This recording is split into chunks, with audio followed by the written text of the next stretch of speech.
So another issue that I wanted to ask you about is Julian Assange, who was arrested by British police earlier this year and is now sitting in prison awaiting trial and could face being extradited to the United States and being tried here for releasing documents about war crimes committed by the United States in Iraq.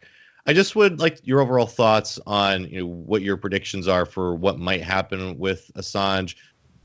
Well, Julian Assange is a close personal friend of mine, and I admire him and respect him to a virtually unlimited degree.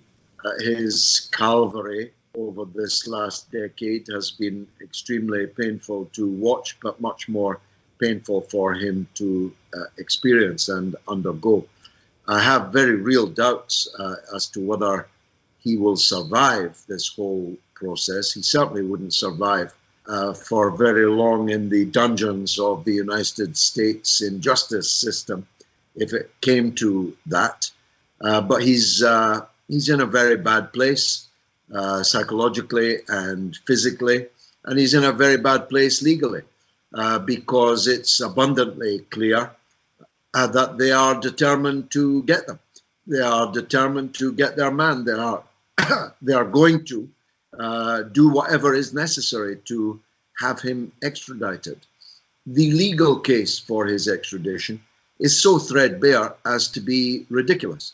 First of all, the category of political accusations, political convictions, political accusations and charges is specifically excluded in the 2007 extradition treaty between Britain and the United States. I know that because I was in Parliament doing everything I could to oppose that extradition treaty. And I personally received assurances from the ministers concerned that I was worrying unnecessarily because this will never affect any political prisoner, because political crimes are specifically excluded in the extradition treaty. And I see that Julian's legal team are now beginning to focus in on this point. And who knows, I still have a tiny little piece of faith in the British justice system.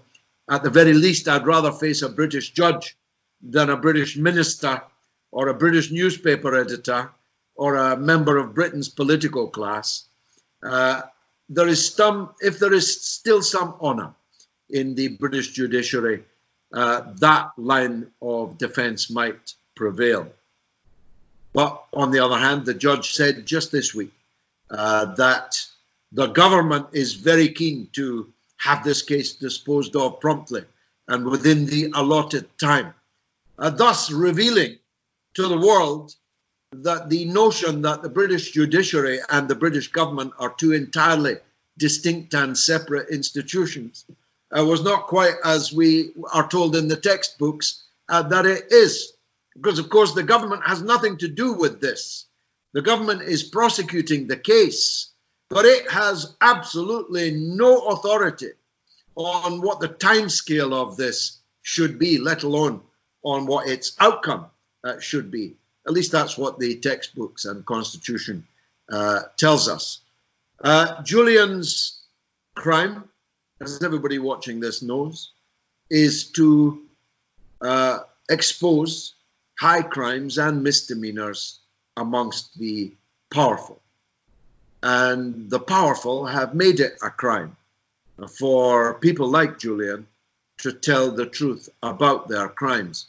And that takes us into a very, very, very dark place that I don't need to spell out. If this is what happens to you, if you are a Julian Assange, there'll be fewer, maybe none, amongst the publishing and journalistic fraternity who are ready to be Julian Assange in the future. Yeah, it's funny because we always hear about how terrible these other countries are, China and Russia, because they repress journalists, and then we exemplify press freedom by locking up Julian Assange. So, along with Chelsea Manning and double standards are us. Don't forget Chelsea Manning. Too many people forget Chelsea Manning. She is a real hero. And I'm wondering, where are all the pussy hats? Where are all the liberals Where are all these intersectional feminists? Where are the people fighting for gay rights, for transsexual rights? Why don't they care that Chelsea Manning is being crucified right now in an American prison? Why aren't they protesting about that?